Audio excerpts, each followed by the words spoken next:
is when you look at Aleksandr Dugin's fourth political theory, whatever it's called. But basically, he wants to ensure that all of the different ethnicities in Russia, or in the heartland in this case, have their place. They feel secure. That they're not going to have, say, their demographics changed by immigration. They're not going to be moved around. They're not going to have their traditions undermined. They're not going to get the kind of drubbing that liberalism dishes out to Western nations. And in a sense, he frames that as being a sort of a counter to Western liberalism. I think he even wants to have some kind of Islamic Orthodox fusion religion, which everybody can be happy with in the region. And the thing is, the pragmatic side of it is, of course, to form a kind of glue to where they do actually have a common family. They are all interconnected by being within the heartland, and within that, they've all got their place. They've all got their sense of being. They're all spiritually at peace. And all of this kind of thing, they're not going to be disturbed. They're going to be protected from the changes and the endless, let's go back to what I was saying about the water flowing. They're not going to have that. They're going to remain rooted, and they're going to be watched over. It's going to be illiberal, fundamentally an illiberal way of looking at it. Baltic ways, if a group of blacks move to Russia, learn Russian, become Orthodox, and say they are Russian, would you accept them as Russian? Yes, exactly, absolutely. The Russian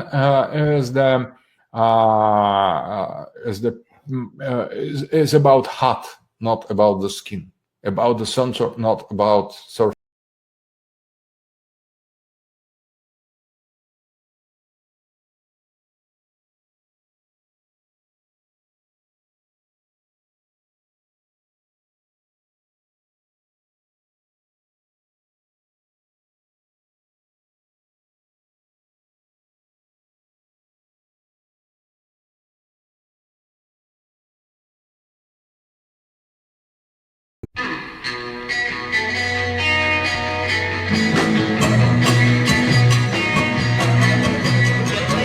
You're strong when you're only straining. You think that you have when you're only claiming. When I got near, all I saw was you. And I know that you tried to hide, and you tried that you lied about it.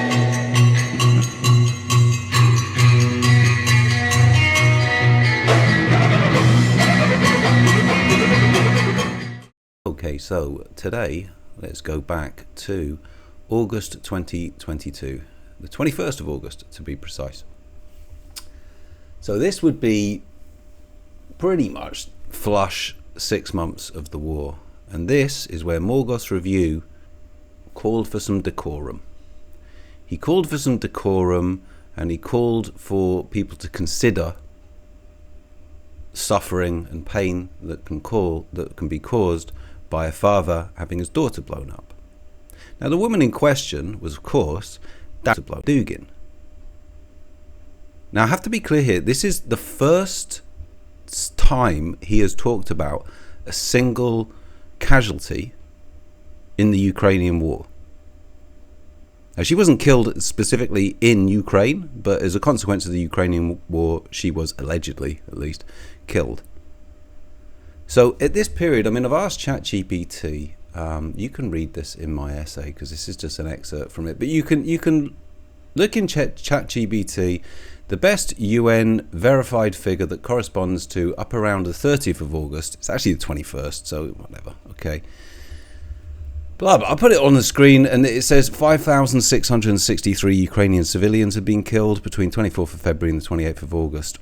It does go on to say that, however, the true number is likely considerably higher because information from some heavily affected areas was delayed and many reports were still pending corroboration. So you've had like an absolute minimum, and it says likely considerably higher than 5,663. I mean, Let's say there's approximately 8,000 civilians that have been killed. And Morgoth has completely ignored them, like he's completely ignored Bucha, like he's completely ignored Mariupol, whilst declaring himself white-pilled by the operation. He said that. He said that another white pill is the war in Ukraine itself. So, I mean, another white pill is the war in Ukraine itself. And he declared that he was keeping a low profile. He was certainly keeping a low profile because he didn't want to get called a traitor. And then here we are 6 months in, and he breaks his silence on deaths of civilians relating to the Ukrainian war, and he wags his finger and he admonishes anyone that might potentially be kind of celebrating the alleged death of Daria Dugin.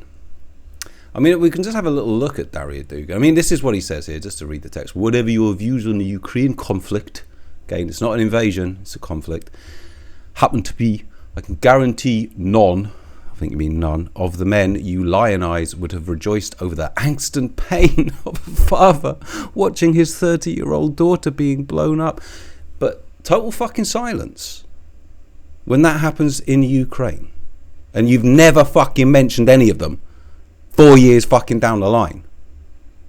But you've kvetched for Palestinians, you've kvetched for Iranians, and you've kvetched for Chinese bridges, and here you are kvetching for Aleksandr Dugin. Well, I worry because people are saying I don't speak much about Ukraine, but I don't know much about that part of the world. This is risible. Utterly risible. All you're doing with these statements, mate, is incriminating yourself. It's that simple, because it's such a clear fucking guilt tell. Well, whatever. We'll focus on the issue at hand here. You can keep digging your fucking pit if you like. Knock yourself out. We'll just look at Daria Dugin herself. Some key quotes and sentiments attributed to Daria Dugin regarding Ukraine include, quote, calling the war in Ukraine a clash of civilizations and describing the opposing side as liberal totalitarian, liberal fascism, Western totalitarianism. She claimed that Ukrainians are not a people. You unexist. You're fit to be fucking genocide. We will get to that. Stating that the murders of civilians by Russian forces in Bucha were staged. Well, I mean, Morgoth kind of assisted with this narrative when he, 3 days after that story broke into national news, went on a fucking stream with his little pal in St. Petersburg, and they started talking about Wag the dog and fake news. So, you know, there's a correlation there. Describing Ukraine as a sanitary border that separates Russia from Europe, calling for the liberation of all of Ukraine, not just the Donbass region. Now, to be clear, when it says liberation, it means genocide, because that's what Russia is bringing. It's bringing the fucking great replacement of the Ukrainian people in a way that you can't fucking quite wrap your head around. It's just fucking terrible. Social engineering, they'll just literally fucking kill anyone that believes themselves to be like Ukrainian and that is distinct from Russians. And then they'll flood the fucking region full of Tajiks, Central Asians, and presumably in the future Indians, which is what they're doing. They're bringing in 5 million Indians. This is the guy, Dugin, that Morgoth claimed was going to, protect fucking Russia. Duginism would protect Russia from the great replacement. They're not going to get the kind of drubbing that we've had in the West. Not going to get their demographics altered. Fucking 5 million Indians in 1 year, next year.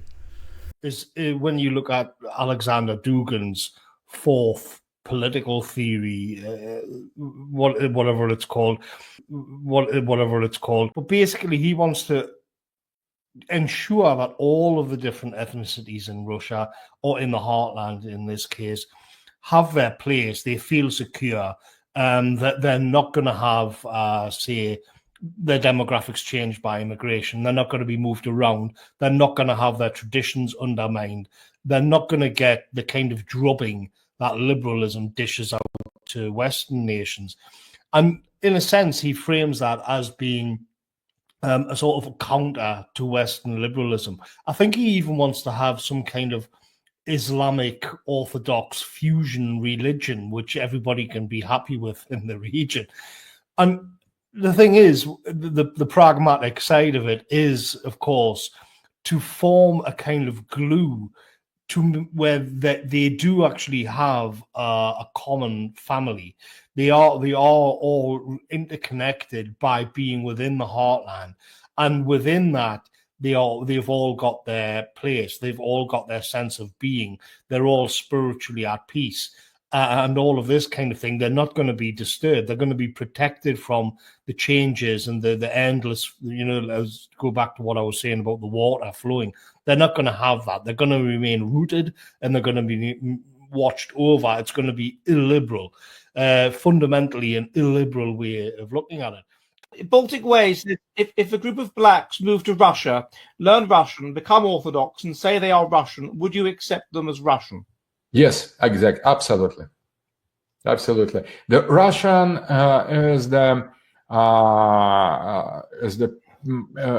is about heart, not about the skin, about the center, not about surface. Russians, they are open for blacks. Many of them, they like blacks. If you are somebody who knows how to handle a woman, a Russian woman, and by as strong as a man enough, you'll be able to date a Russian woman. And when they realize that you are hiding something from them, bro, you will regret why you are doing that kind of thing to them. You will regret it for the rest of your life. Well, I imagine a lot of those will go and they'll be doing contracting work in occupied Ukraine. Again, it's fine for dissident right, this. He's basically running the great replacement on fucking steroids right now in Russia. Again, unexisted. They don't fucking talk about that. They don't talk about all the migration into Russia. They don't talk about all the fucking Slavic Russians being killed or driven out of the country, the brain drain and all the rest of it that's gone because people want to get the fuck out of there. And then you've got the people who, well, they're just getting sent to the fucking, getting sent to the meat waves. I mean, most of them are still Slavic. I mean, there's a lot of other people fucking dotted around as well, but it's still overwhelmingly a Slavic population that are being killed in that. But again, you won't hear any of that raised by the dissident right. Okay, what else have we got? Asserting that those in the Ukrainian Azovstal plant, never been mentioned by Morgoth, were misanthropes and Nazis. Well, yeah. I mean, it's the denazification fucking invasion. So everyone they oppose is a Nazi and must be fucking quote-unquote liberated. Basically means genocided. And again, I mean, this is the same thing they do in the fucking West. They label you a Nazi and then they fucking go to town on you. And when it happens to a nation, in this instance, the whitest nation on earth, Ukraine, the dissident right support it. And, the people at the top of the dissident right, the influencers, they've all got their donations wide open. And they just ignore all the Russian war crimes. And they basically, I mean, some of them quite openly, which ultimately would be their, it's their choice. This is my issue with Morgoth, is he's taken this fucking left-hand pathway. Manipulation, nudge unit fucking tactics. I'm just really interested in what's best for England. We're all going to freeze, like all this sort of shit. And now he's trying to memory hole it. That's why I fucking go on about it, because I just find it so disgusting. I don't like people that gaslight people. I don't like people that manipulate them. Just be upfront. Own it. How many fucking videos has Nick Griffin got on my channel? Fuck all. Because he's a zigger. Well, it's fucking transparent how bad his fucking takes are, but he does own it. He doesn't make himself a delivery device for it in this kind of sneaky fucking manipulative way, nudge unit fucking way. That's why it needs to be highlighted, because he is trying to memory hole it, and I just find that disgusting. But anyway, continue. Advocating for the creation of, quote, a new state, a real empire with a mission and a spirit, an orthodox kingdom. Yeah, what kind of orthodox kingdom? Encompassing Russia and liberated, e.g. genocided Ukraine. Well, this is what it is like. I mean, it's there. I mean, if you need fucking walking through what they're doing here, well, you've probably just been, drinking at the dissident right Kool-Aid, in which case you're fucked. But anyway, Dugina was an outspoken supporter of the full-scale invasion. I don't know, did she ever declare herself white-pilled by it? She got those names? And visited occupied territories including Donetsk and Mariupol in June 2022. She was sanctioned by the British government for being a frequent and high-profile contributor of disinformation in relation to Ukraine. Well, that's what the fucking dissident right have done. It's exactly what they've done, and that's what they're fucking worried about. That's what Morgoth's worried about. That's what all this fucking high guard is all about. Oh no, I worry. Well, maybe you shouldn't have been a fucking high profile and frequent contributor of disinformation in relation to Ukraine. Or you could just fucking own it. You know what I mean? Because if you fucking own it, it's just like, well, this is my kind of democratic like right. I'm allowed to have an opinion. But you're way more fucking, you know what I mean? You're painting a fucking target on yourself with all this shit. So if you just fucking owned it from the start, whatever. Anyway, Aleksandr Dugin. Oh, here's some quotes here from the man himself. The man that Morgoth is calling, oh, decorum, please.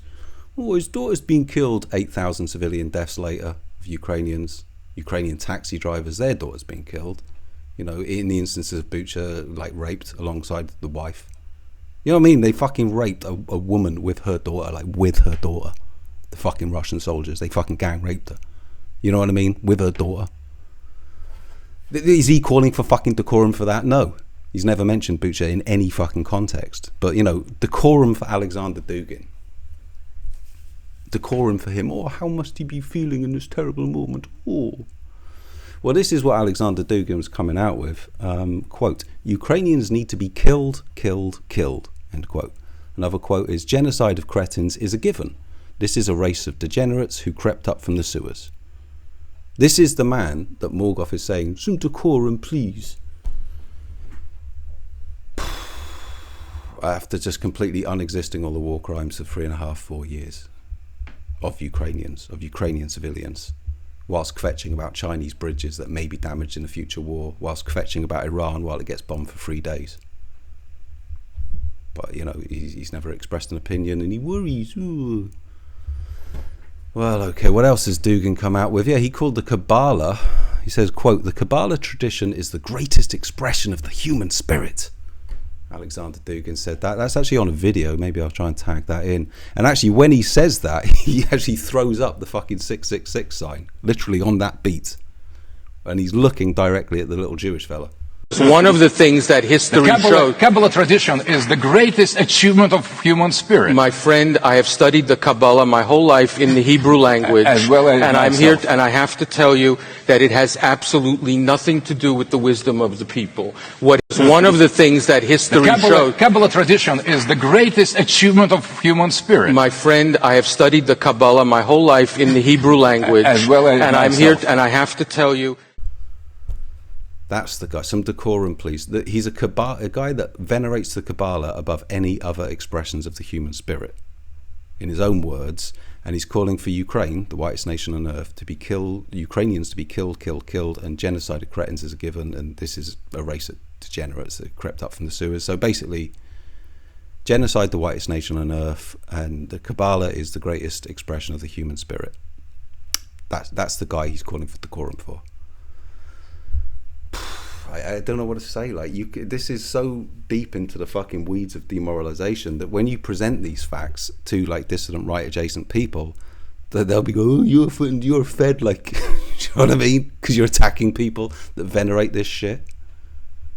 It's just so retarded. These people are so, I mean, it is Bezmenov. It's just like, you can show them fucking proof, you can show them authentic fucking footage or whatever, they just won't accept it. They have been demoralized, which is another thing that this guy fucking does. But anyway, thanks to lack of moral standards, as I mentioned before, exposure to true information does not matter anymore. A person who was demoralized is unable to assess true information. The facts tell nothing to him. Even if I shower him with information, with authentic proof, with documents, with pictures, even if I take him by force to the Soviet Union and show him concentration camp, he will refuse to believe it until he is going to receive a kick in his fat bottom. When a military boot crashes his balls, then he will understand, but not before that. That's the tragic of the situation of demoralization. We'll continue. Yeah, you know, decorum for this guy. You know, there was no decorum for the fucking the women and kids and hospital staff and parents that were killed in that fucking hospital bomb in Kiev a couple of years ago. None of them talked about it. Dominated the news cycle for 10 days. Was fucking everywhere in the news for 10 days. Cancer ward, women and kids, hospital staff, hospital equipment, all fucking destroyed. Didn't mention any of it. But yet he'll kvetch when fucking, you know, there's an attack on a hospital in Palestine, along with millennial woes. You know what I mean? You can't fucking see it. He'll kvetch for fucking Iranians when they get 3 days of fucking bombing. Yeah, total blanket silence while Ukraine gets bombed for the best part of fucking 4 years. Unexistable.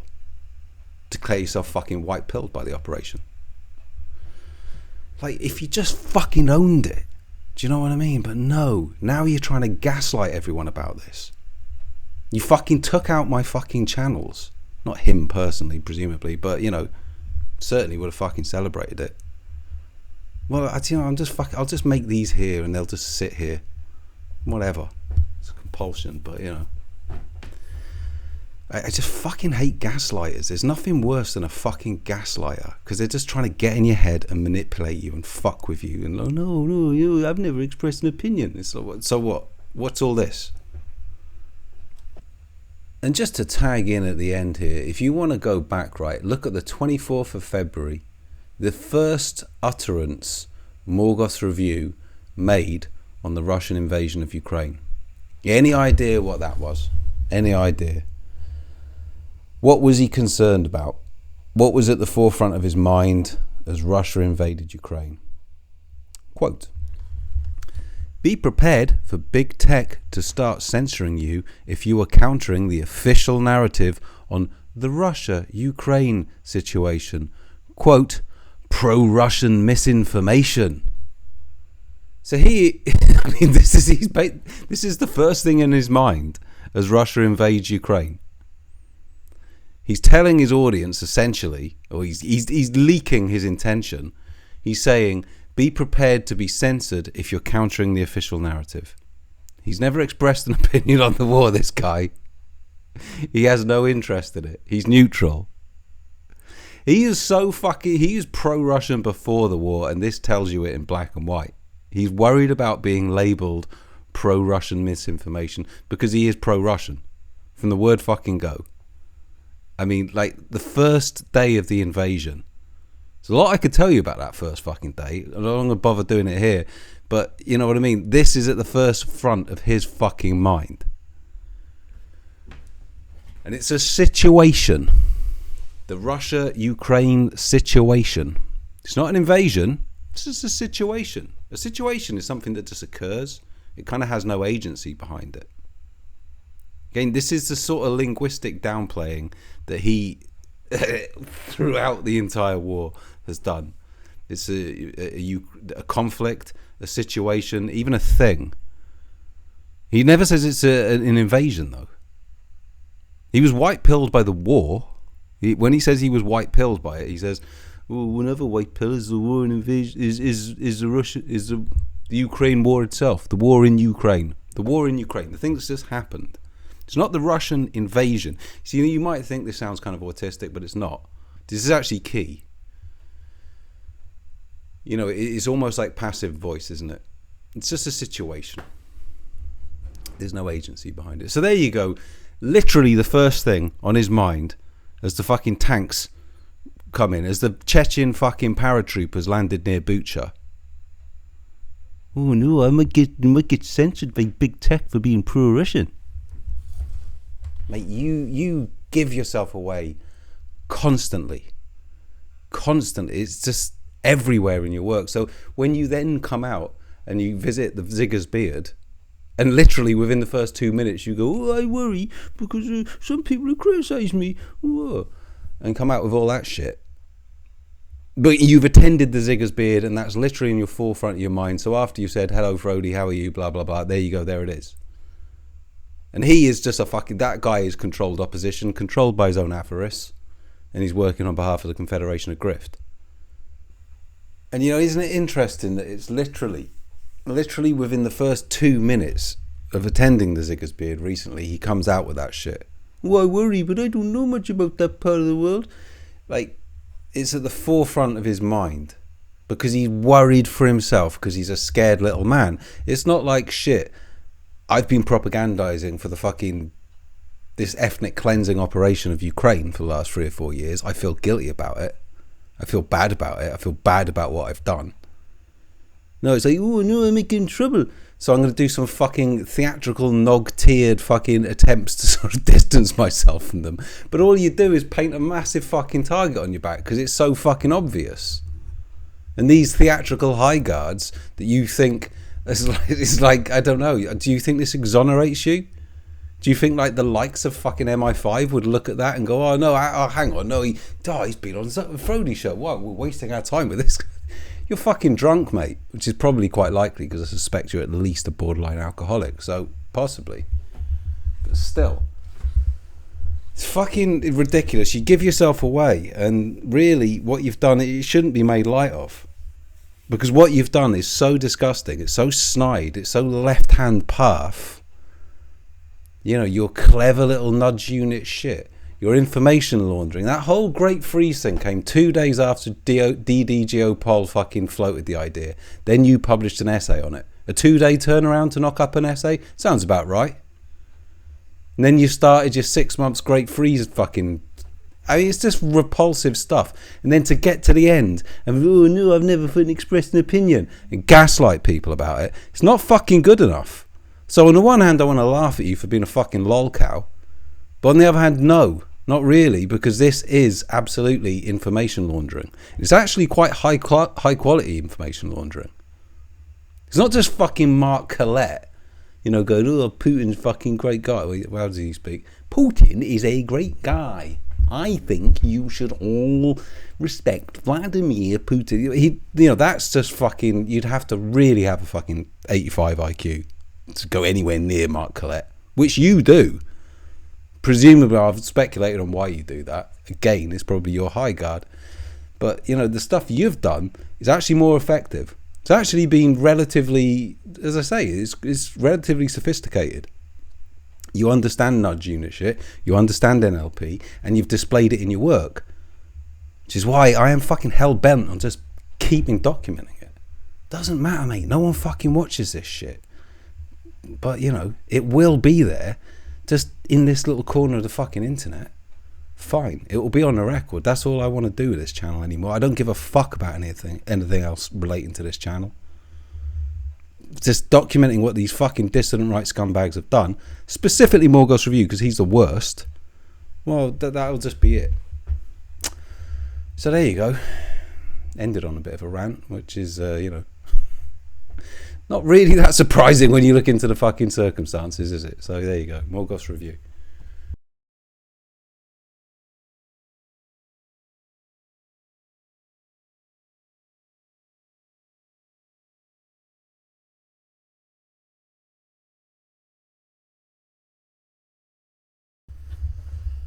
Okay, today I thought we'd look at Aleksandr Dugin, the self-confessed Aleister Crowley enthusiast. He's got up on stage, he's made speeches, he's, you know, took part in minute silence for Aleister Crowley, and he's a huge fan. He's also a huge fan of the Kabbalah.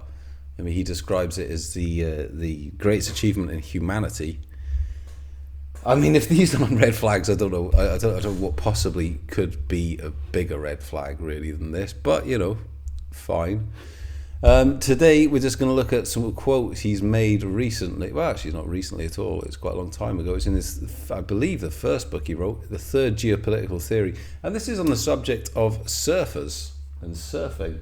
Which might seem slightly odd, but I think there's a reasoning underneath it all.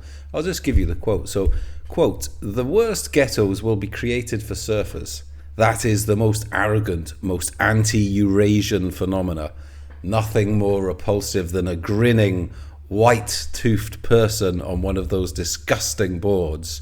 In a word, Atlanticism is our absolute enemy. There is nothing more to say. Everything that matters has already been said. If you don't get it, I can't help you." End quote.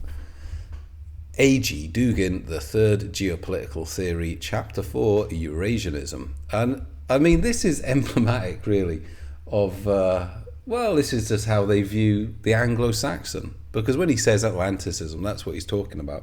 And, you know, in Russia, they regard the Anglo-Saxon as the absolute great Satan in the world. You know, they don't talk about a certain group. It's illegal. You might end up in jail because Chabat essentially run the place. But they do talk a lot about the Anglo-Saxon, and it's all over the propaganda. I mean, the Anglo-Saxon, every single time, cash de ras, it is the Anglo-Saxon. And I mean, when he's talking about surfers, that is what I believe anyway, he's really getting into. Is, he's thinking of these kind of blonde-haired, kind of at ease with themselves, like 1950s kind of United States Californian surfers, and they're in this country that they stole from the noble savages. Well, their ancestors stole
typical for this mentality.